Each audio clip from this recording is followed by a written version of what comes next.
जाएंगे, मुट्ठी बांध के आए जग में हाथ पसारे जाएंगे।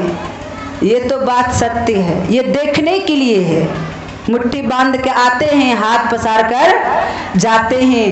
पर गौर से देखा जाए तो संत महात्मा कहते हैं, कौन कहता है तुम कुछ लेकर नहीं आए हो और कुछ लेकर नहीं जा सकते हो।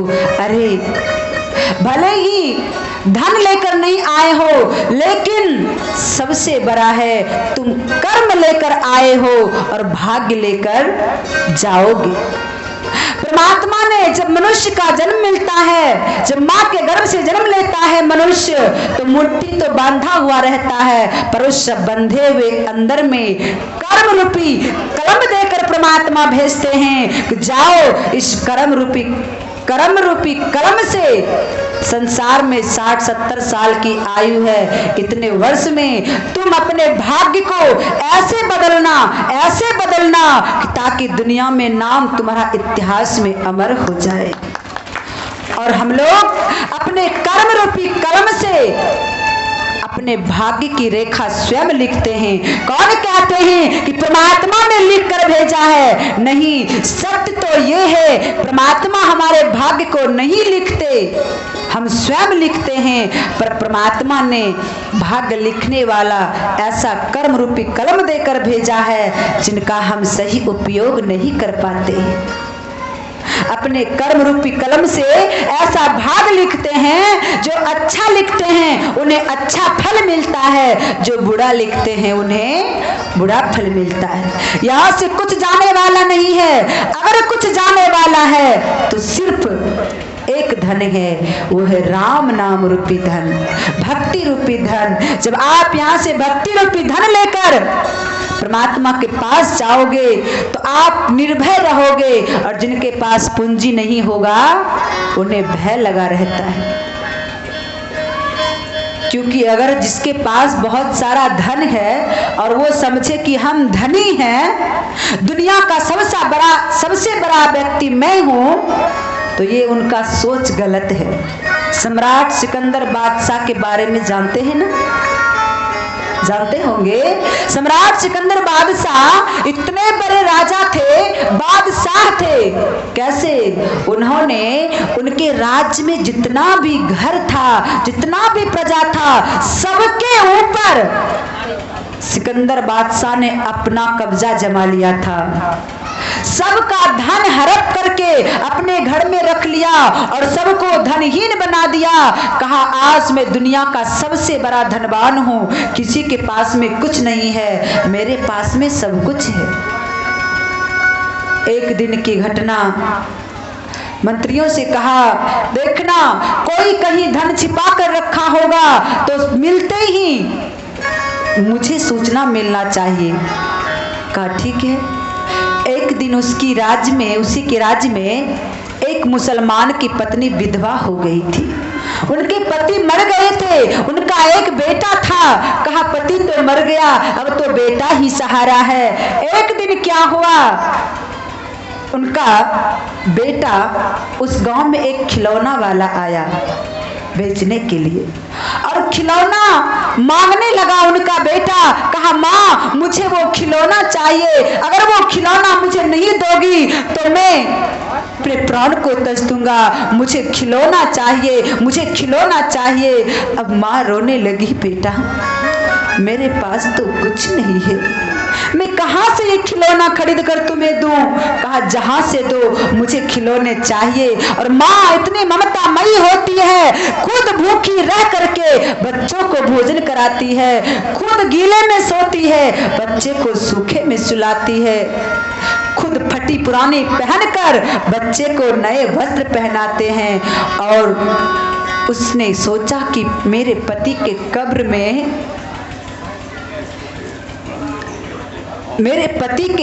में कुछ पैसे छोड़े हैं अतिथियों ने। जैसे अभी प्लान आया हुआ है हमारे मनोज मेहता जी, जो कि एक माता पहले देकर के गई है दान, शायद 51 रुपए का दान दी थी, भगवान अच्छी कृपा करें।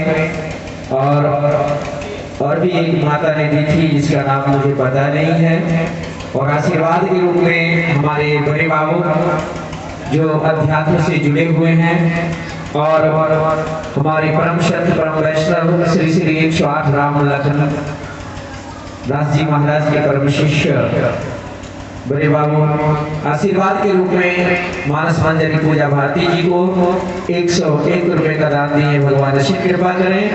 और दूसरा दान आया है हमारे चंदन और बेचर जी के पिताजी, अर्थात माना जाए हमारे मानस मंजरी पूजा भारती जी का भी पिताजी, जो कि अपने हृदय से पुत्री रूप में इनको स्वीकार किए हैं। हमारे ब्रह्मदेव बाबू जो कि मानते हैं और पुत्री से भी बढ़ करके प्यार देते हैं और आते भी हैं जाते हैं। तो अपनी पुत्री को आशीर्वाद के रूप में 101 रुपए का दान दिए हैं, जो कि हर कार्य में सबसे आगे रहते हैं। कोई भी यज्ञ हुआ, धर्मस्थल हुआ तो हमारे वृद्ध होकर के भी, हमारे ब्रह्मदेव बाबू वृद्ध होकर के भी संलग्न रहते हैं इतना धर्म के क्षेत्र पर। तो भगवान उनके ऊपर असीम कृपा करे, दया करे और उनके सभी सहयोग करते हैं। पूरे ग्रामवासी मिलकर के सहयोग करते हैं और हमारे वीरेंद्र बाबू सभी यहाँ जुड़े हुए हैं गुरु महाराज से। ये तो कृपा है जो ऐसे परम संत जो हमारे राम लखन बाबा जो इस कुमारपुर धरती को ऐसे अयोध्या धाम बना दिए हैं, जो कि भक्ति का बीज उन्होंने बोया है। आइए आशीर्वाद के रूप में इनको दान दिए। भगवान असीम कृपा करें। बोली श्यावल रामचंद्र भगवान की। तो माँ रोने लगी, बेटा मैं ये खिलौना तुम्हें कहाँ से लाऊं? पर याद आया जब मेरे पति गुजर गए तो कब्र में कुछ लोगों ने सिक्के छोड़े हैं और दौड़ती हुई गई अपने पति के कब्र को खोदती है तो पति का शरीर तो नहीं मिला और उनके मुख में जो पैसे दिए गए थे वो पैसा ज्यों के त्यों वहां पड़ा था। वे 10 रुपए का सिक्का लेकर आया और खिलौने वालों को पैसा दिया। खिलौना खरीद कर जब बेटे को दिया तो मंत्रियों ने देख लिया। अपने सम्राट से जाकर कहा, बादशाह अरे आपके बस्ती में जो मुसलमान की पत्नी विधवा हुई है उन्होंने धन छुपाकर मिट्टी में रखी है, अपने बेटे को खिलौना खरीद कर दी है, अभी मैंने देखा। कहा उसको बंदी बना लो। उस विधवा को बंदी बनाकर सम्राट के दरबार में ले गया। बादशाह ने पूछा, बोल तूने धन ये कहाँ से लाया, कहाँ छिपा कर रखी थी? बोले बादशाह ये धन मैंने छिपा कर नहीं रखी थी। फिर तेरे पास कहाँ से आया? बोले जब मेरे पति मर चुके थे तो कुछ अतिथियों ने मुर्दे के ऊपर जो पैसे लुटाते हैं वो पैसे कब्र में छोड़ दिए थे और मैंने सोची कि क्यों ना वही पैसा निकाल कर अपने बेटे को खिलौने खरीद दूं। बादशाह मैं हाथ जोड़ती हूँ, मैं ये धन कहीं चुरा कर नहीं रखी है, आप विश्वास कीजिए। बादशाह की आंख खुली, अरे तेरे पति के कब्र में जो पैसे थे वो वैसे पड़ा था? बोले हाँ बादशाह। और शरीर? बोले बादशाह शरीर तो नहीं मिला, पति का शरीर तो नहीं मिला, केवल पैसा मिला। शरीर कहाँ गया? बोले मिट्टी का बना शरीर मिट्टी में मिल गया पर पैसा ज्यों का त्यों पड़ा था। उसी समय सिकंदर बादशाह की आंख खुली और उनके हृदय में इतना दया आया, इतना दया आया। कहा जाओ जिनके जिनके घरों से धन लाया है सबको मुबारक हो, सबको वापस कर दो और सबको आजाद कर दो। और जब मैं मरूंगा ना, अपने मंत्रियों से कहा जब मैं मरूंगा तो डोली से मेरा हाथ नीचे बाहर कर ऐसे खुले छोड़ देना। और अर्थात इसका अर्थ क्या है? तो कहने का तात्पर्य है, मंत्रियों ने कहा, संतों ने कहा, यहाँ से सैकड़ों गुजरे जो कल किसी मुल्कों के मालिक थे, यहाँ से सैकड़ों गुजरे जो कल किसी मुल्कों के मालिक थे। सिकंदर बादशाह भी गुजरे, दोनों हाथ खाली थे। यहाँ से कुछ लेकर नहीं जा सकते, पर कर्म रूपी कलम से भाग्य रूपी धन लेकर अवश्य जा सकते हैं। और आज राम जी ने कहा, बाली तेरा पाप ऐसा है, भयंकर पाप है, लेकिन जब तू शरणागति हो गया तो मैं तुझे क्षमा करता हूँ। पापी से भी पापी क्यों ना हो, जो मरते समय एक बार भगवान को याद कर लेता है, भगवान का नाम चिंतन कर लेता है, भगवान उसे अपने शरण में लगा लेते हैं। मरते समय अगर राम नाम का उच्चारण हो रहा है तो परमात्मा उन्हें अपना शरणागति ले लेते हैं, भक्ति प्रदान करते हैं। आज बाली से कहा, बाली जा, मैंने तुझे क्षमा किया, बोल तेरी अंतिम इच्छा क्या है।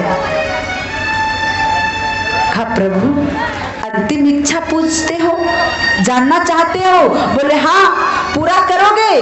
बोले बता तो सही। आज तक किसी की ऐसी इच्छा नहीं हुई जिसकी इच्छा मैंने पूरी ना की हो। बताओ क्या इच्छा है, अंतिम इच्छा बता दो। अब अंतिम इच्छा जब भगवान पूछे, अब ऐसा इच्छा प्रकट करे कि भगवान भी पूरा ना कर सके। एक कोर्ट में एक व्यक्ति को पकड़ा और उनकी पाप ऐसा था, उनको सजा था कि तुम्हारा पाप क्षमा करने योग्य नहीं है और तुमको फांसी का सजा मिलने वाला है। जब उसका समय आया फांसी का सजा, जब उनको फांसी पर ले जा रहा था तो जज साहब भी पूछते हैं फांसी पड़ने वालों से कि बताइए आपका अंतिम इच्छा क्या है, किससे मिलना चाहते हैं। और फांसी पड़ने वालों ने कहे कि जज साहब मेरी अंतिम इच्छा यही है कि मेरे बदले आपको फांसी हो जाए। कभी हो सकता है क्या? ये कभी नहीं हो सकता। लेकिन आज बाली से कहा, बोल बाली तेरी अंतिम इच्छा क्या है। बाली ने कहा, प्रभु एक बार मैं अपने भाई को हृदय से लगाना चाहता हूँ। हृदय से लगाना चाहते हो? बस इतनी छोटी सी बात। सुग्रीव आजा, भाई के गले लग जा। सुग्रीव जी डर के दो हाथ पीछे करें, नहीं प्रभु मैं दूर से ही राम राम कर लेता हूँ, पर मैं उनके पास नहीं जा सकता। क्यों? इसलिए हो सकता है इनकी कोई चाल होगी, ये तो मरने जा रहा है, अब कहीं मुझे भी बुलाकर सोच रहा है इन्हें क्यों छोड़ूं।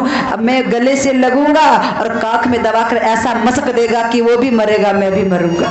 नहीं मैं दूर से ही राम राम कर लूं, बस हो गया, मुझे नहीं जाना है उनके पास। राम जी ने कहा, तुझे भरोसा नहीं है?